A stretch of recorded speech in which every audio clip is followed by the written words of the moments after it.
नमस्कार, मैं हूं आपके साथ मयंक। आज 3 अप्रैल है और पिछले 12 घंटे के अंदर कहां-कहां हमले हुए वो सारे अपडेट मैं आपको दूंगा। लेकिन एक बड़ी खबर, यूरेनियम के लिए छिड़ गई है भयंकर जंग। और ऐसा क्यों कहा जा रहा है वो मैं आपको बताऊंगा।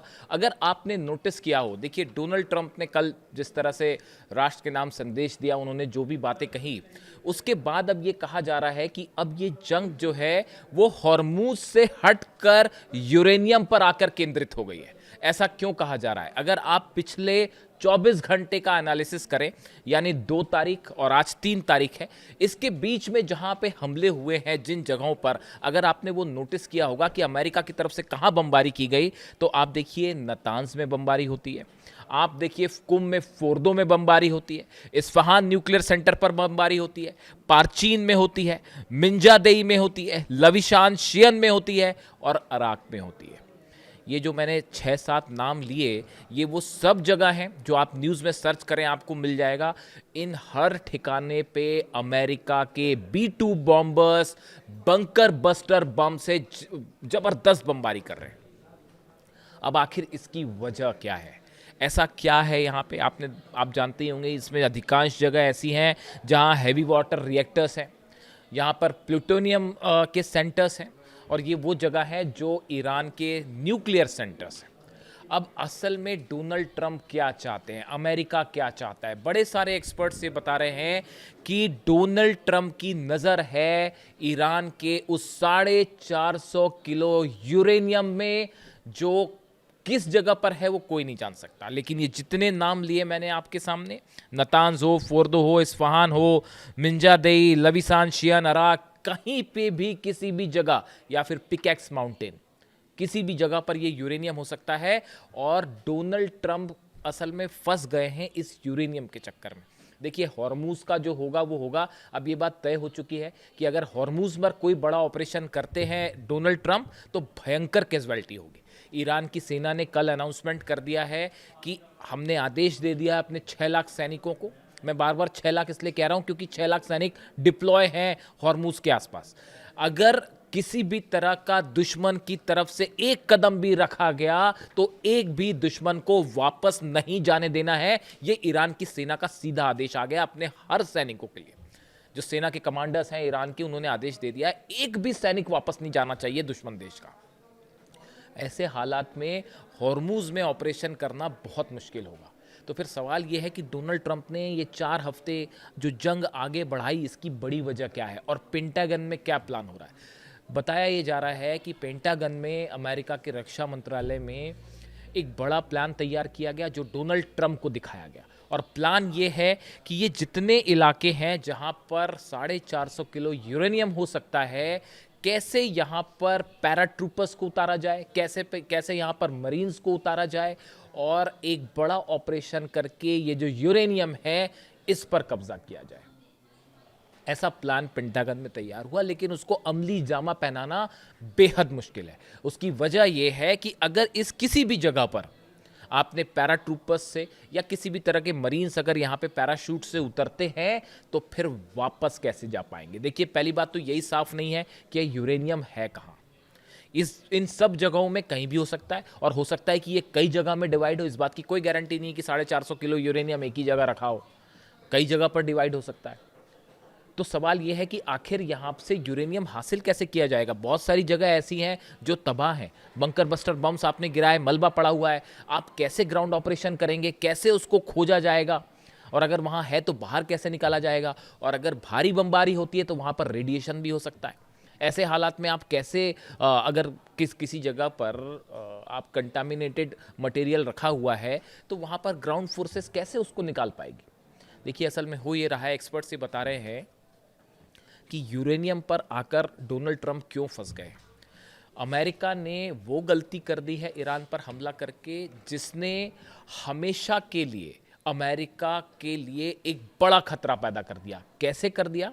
देखिए अक्सर ये बात कही जाती है, मैं हाल ही में एक बयान सुन रहा था, और शायद मुश्तबा खामेनेई जो नए सुप्रीम लीडर हैं उनकी तरफ से ये बात कही गई, और अली खामेनेई साहब के लिए उन्होंने ये बात कही थी, अमेरिका से कही कि जो शख्स न्यूक्लियर बम नहीं बना रहे थे आपने उनको शहीद कर दिया। आपने अली खामनेई साहब को शहीद कर दिया, उन्होंने तो कभी न्यूक्लियर बम नहीं बनाया था। लेकिन अब इस बात की कोई गारंटी नहीं है कि ईरान न्यूक्लियर बम नहीं बनाएगा। और अब एक्सपर्ट्स ये मान के चल रहे हैं पूरी दुनिया के और ख़ास तौर पर अमेरिका के कि अब ईरान न्यूक्लियर कैपेबिलिटी, एटमी शक्ति ज़रूर हासिल करेगा। और ये जो 450 किलो यूरेनियम है, सब जानते हैं कि ये सेफ़ है। अमेरिका भी जानता है ये सेफ़ है, ईरान भी जानता है, पुतिन भी जानते हैं, चीन भी जानता है, सब जानते हैं कि ये सेफ़ है। लेकिन सवाल है ये है कहाँ। अब देखिए हुआ ये कि इस हमले में वो यूरेनियम बच गया। सेंट्रीफ्यूजेस बनाना बड़ी बात नहीं है, वो तो कोई भी प्रोवाइड कर देगा, वो किम जोंग उन प्रोवाइड कर देंगे। ईरान अगर एक चाहेगा तो वो 100 सेंट्रीफ्यूजेस प्रोवाइड कर देंगे, वो कोई बड़ी बात नहीं है, वो पहुंच जाएगा वहां तक, उसको अमेरिका क्या कोई नहीं रोक सकता। तो ऐसी स्थिति में डोनाल्ड ट्रंप की कोशिश है कि किसी तरह से ये यूरेनियम पर कब्जा हो जाए, वरना अगर ईरान ने न्यूक्लियर बॉम्ब बना लिया उसके बाद क्या होगा। उसके बाद अमेरिका के एग्जिस्टेंस पे, इजराइल की हम बात ही छोड़ देते हैं, हम इजराइल को अलग करिए, वो फिर कोई मुद्दा ही नहीं रह जाएगा। वो अमेरिका के लिए एक ऐसा खतरा पैदा हो जाएगा जो किम जोंग उन या नॉर्थ कोरिया से बड़ा खतरा होगा। नॉर्थ कोरिया पे तो अभी न्यूक्लियर बम से ही खतरा है, लेकिन यहां तो सुप्रीम लीडर पर हमला कर दिया गया ना, सुप्रीम लीडर को शहीद कर दिया गया। तो अब हमेशा अगर न्यूक्लियर कैपेबिलिटी हासिल कर लेता है ईरान, तो हमेशा के लिए खतरा पैदा हो जाएगा। और आप इतना ही नहीं, आप देखिए कितनी बड़ी मिस्टेक हो गई है अमेरिका से। अगर आप सर्च करें चाइना के न्यूक्लियर प्रोग्राम को, आप सर्च करें, चाइना के कई न्यूक्लियर साइट्स पर बड़ी तेजी से हलचल हो रही है। खासकर जैसे सिचुआन की बात करें, ये वो सेंटर है चाइना का जहां न्यूक्लियर फैसिलिटीज़ है, यहां तेजी से कंस्ट्रक्शन हो रहा है। और कंस्ट्रक्शन किस तरह का हो रहा है, चाइना में जिस जगह भी हो रहा है वहां पर जो न्यूक्लियर फैसिलिटी है उसके ऊपर ऐसे बंकर्स बनाए जा रहे हैं जिस पे अगर बम्बार्डमेंट होता है तो असर ना हो। अब चीन ये तैयारी क्यों कर रहा होगा, आप सोचिए।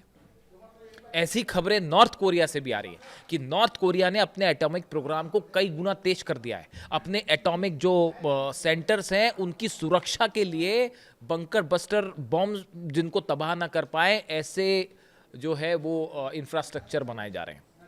यानी हर शख्स बड़ी माइन्यूटली, हर देश वॉच कर रहा था कि अमेरिका किस तरह से हमले करता है, उसकी स्ट्रेटजी क्या है, कब B2 बॉम्बर्स कैसे आते हैं, किन लोकेशन का चयन करता है अमेरिका, वहाँ पे कौन से हथियारों से हमला हो रहा है, कहाँ टॉमहॉक मिसाइल से हमला होता है, कहाँ B2 से हमला होता है। ये पूरी स्ट्रेटजी नॉर्थ कोरिया ने अपने कमांडर्स के दिमाग में छपवा दी है।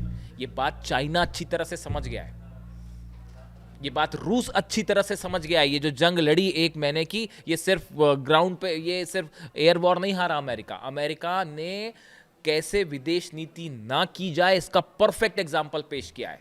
कैसे जंग में एंटर ना किया जाए इसका एग्जाम्पल पेश किया है। इससे करी मिलिट्री के स्तर पर अमेरिका की हार नहीं हो सकती। आपने जो बम्बार्डमेंट किए हैं, आपने अपनी पूरी स्ट्रेटजी बता दी नॉर्थ कोरिया को, चाइना को, सबको। और इतना ही नहीं, ईरान ने उसमें आपको हरा भी दिया।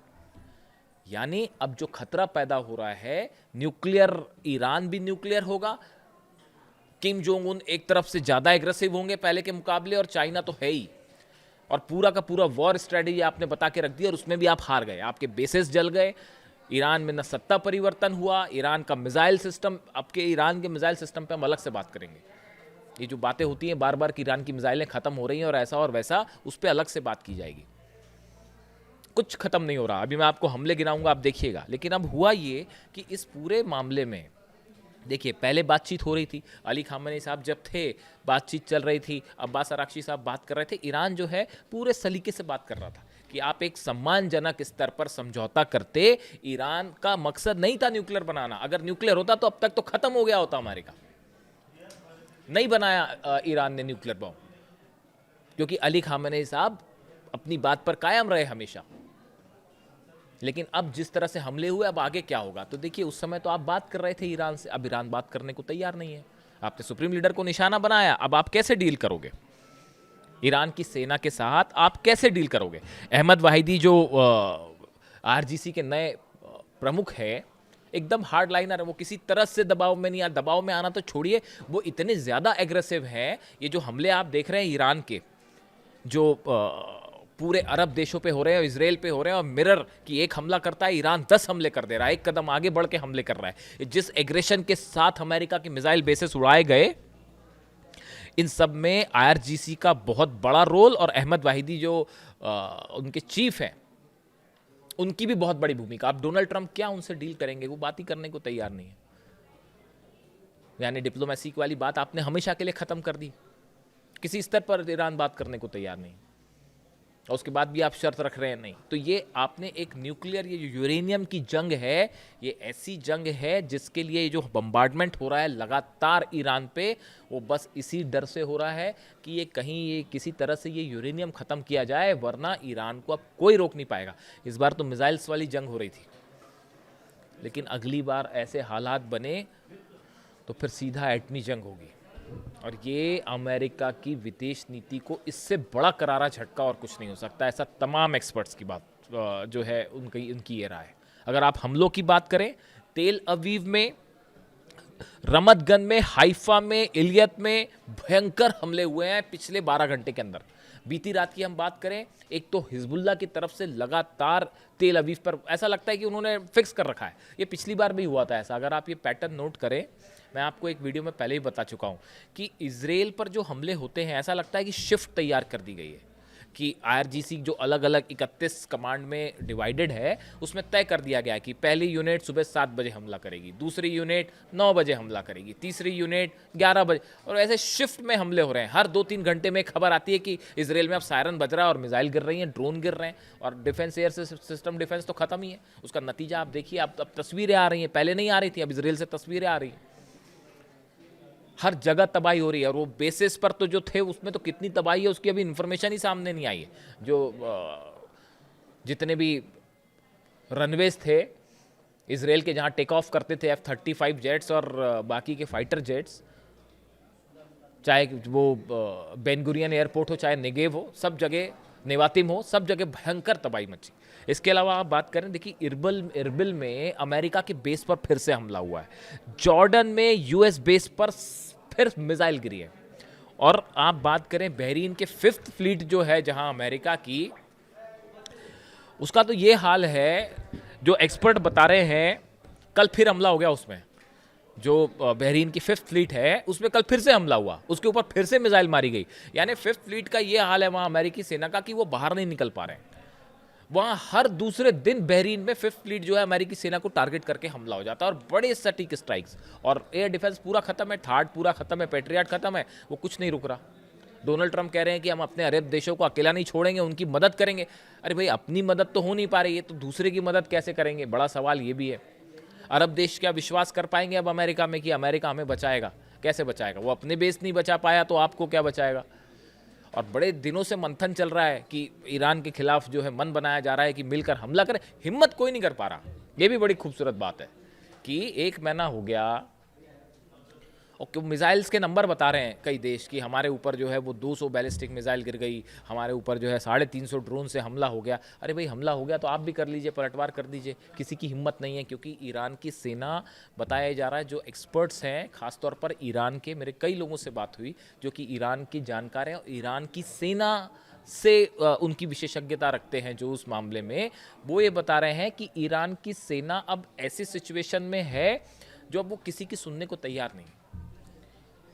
वो इस्लामिक रेवोल्यूशन के जो प्रिंसिपल्स थे उस पर चल रही है, और सुप्रीम लीडर का असैसिनेशन एक ऐसी घटना थी जिसने इस जंग की पूरी सूरत ही बदल के रख दी है।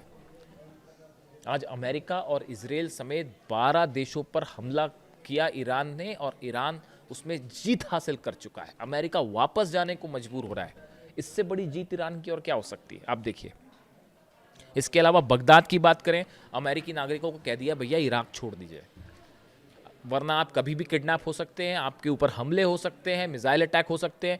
इराक का तो ये हाल है कि वहाँ पे जो है जितने बेसेस हैं अमेरिका के, वहाँ पे लगातार ड्रोन ही बरस रहा है। वो ड्रोन हमले रुक ही नहीं रहे वहाँ पे अमेरिका की सेना संभल ही नहीं पा रही है। आप देखें दुबई की फिर से हम बात करें, दुबई पे बार बार ये कहा जा रहा है कि UAE जो है वो जंग में शामिल हो सकता है, और इस तरह की बातें हो रही हैं। अबू मूसा आइलैंड को लेकर मैंने बताया था कि UAE ऑपरेशन वहाँ करने के लिए कह रहा है।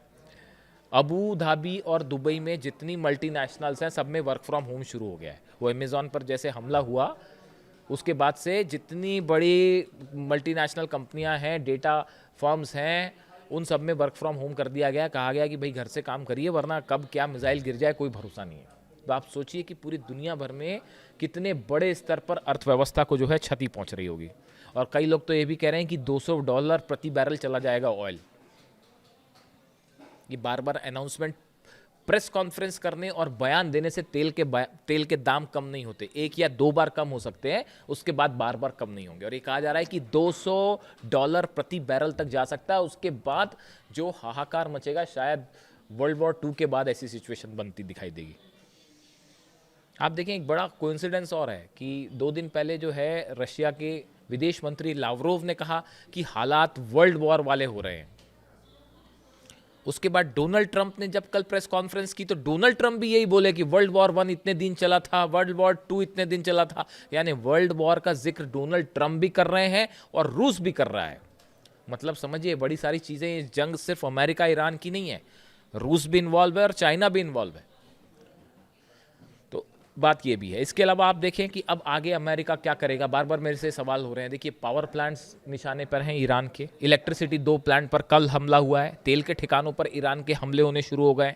खर्ग पर पता नहीं, मैं इस बात को लेकर बहुत कन्विंस नहीं हूँ कि हॉर्मूज में अमेरिका ऑपरेशन करेगा, क्योंकि जो स्ट्रैटेजिकली मैं सिचुएशन समझ पा रहा हूँ, अगर वो खर्ग में आएंगे तो फिर वापस नहीं जा पाएंगे। भाई सिचुएशन तो, हालात तो यही बता रहे हैं। ईरान के ऊपर क्या किसी बड़े हथियार से हमला हो सकता है? मतलब मेरा कहना है किसी तरह का क्या केमिकल वेपन से या वेपोराइज बम जो होता है जो सब कुछ जीरो कर देता है, इस तरह की कोई हमले हो सकते हैं, हो भी सकते हैं। यू नेवर नो, क्योंकि अब आपने जंग में तो ईरान ने हरा दिया, अब इसमें तो किसी को कोई शक रहा नहीं। बड़े बड़े एक्सपर्ट दुनिया भर के हैरान हैं कि ये कैसे हो गया, क्या हो गया। 1 साल से मैं वीडियो बना रहा था, आपको 1 साल से बता रहा था हमला करने का अंजाम क्या होगा। कुछ नहीं बचेगा, ना बेस बचेगा, ना इकोनॉमी बचेगी, ना हॉर्मूज बचेगा। और देखिए वही हुआ। और आपको मैं फिर बता रहा हूं, अगर ये जंग खत्म नहीं हुई जल्दी तो ऐसी हालात बनेंगे पूरे दुनिया में जिसकी आप कल्पना नहीं कर सकते, कोई सोच नहीं सकता। और डोनाल्ड ट्रंप का सत्ता परिवर्तन करने चले थे ईरान में, अब हालात ये हो गए कि सत्ता परिवर्तन अमेरिका में होने जा रही है। 35% गिरकर रह गई है ट्रंप की अप्रूवल रेटिंग। 75% अमेरिकी कह रहे हैं कि अर्थव्यवस्था का बुरा हाल है। एक सर्वे देख रहा था मैं, वहां पे हुआ 67% लोग कह रहे हैं कि देश की हालात खराब है। अमेरिका के लोग कह रहे हैं, ईरान के नहीं, अमेरिका के कह रहे हैं। अरे आप कंफ्यूज हो गए, ईरान की बात नहीं कर रहा हूं मैं तो अमेरिका की बात कर रहा हूं। 50% युद्ध के लोग कह रहे हैं कि युद्ध का नकारात्मक प्रभाव हो गया हमारे ऊपर, ये अमेरिका के लोग कह रहे हैं। यानी सत्ता परिवर्तन हो रहा है, लेकिन वो अमेरिका में होता दिख रहा है। जैसे डोनाल्ड ट्रंप की जो भतीजी है, उन्होंने खुद ने ट्वीट कर दिया कि सत्ता परिवर्तन ईरान में नहीं, अमेरिका में होने जा रहा है। तो बॉडी लैंग्वेज ही बता रही थी डोनाल्ड ट्रंप की। कल आपने देखा ही होगा उनका राष्ट्र के नाम संदेश, उस समय आप उनकी जो बॉडी लैंग्वेज थी वही बता रही थी कि डोनाल्ड ट्रंप का हाल क्या है। तो देखिए, कुल मिला के स्थिति ये है कि ये मामला अब यूरेनियम की तरफ। यूरेनियम एक ऐसा मुद्दा है जिसका प्रभाव लंबे समय तक होने वाला है और ये पूरे मिडिल ईस्ट की दशा दिशा बदल देगा। यूरेनियम अगर अमेरिका नहीं हासिल कर पाया, जो कि हासिल करना असंभव है अमेरिका के लिए, और ईरान ने न्यूक्लियर परीक्षण, अब इसमें कोई डाउट नहीं, कम से कम मुझे तो नहीं है कि अब ईरान को आप न्यूक्लियर बम बनाने से नहीं रोक सकते। और उसके बाद जो अंजाम होगा उसके जिम्मेदार डोनाल्ड ट्रंप होंगे और अमेरिका होगा। जो भी अपडेट है आप तक पहुंचाऊंगा। Thank you so much.